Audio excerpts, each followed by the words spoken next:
Panahon na ng pagbabago, dahil sa ito ay kinakailangan tayo na magtulong-tulong na maunlarin ang mahal na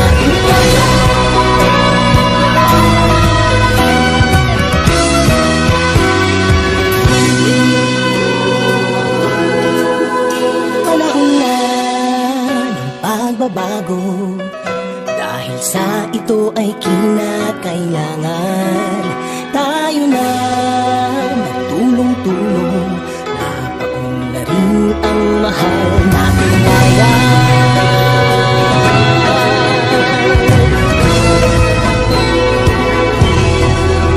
Panahon na pagbabago, at ayos ang mga dapat ayusin. Dapat na maging tungkulin ng bawat mamamayan dito sa atin. Ng pagbabago patungo sa pag-asenso, magsikap ng mabuti at nang guminhawa tayo. Ang malaki natin sa mundo at ipamalas ang bagong Pilipino at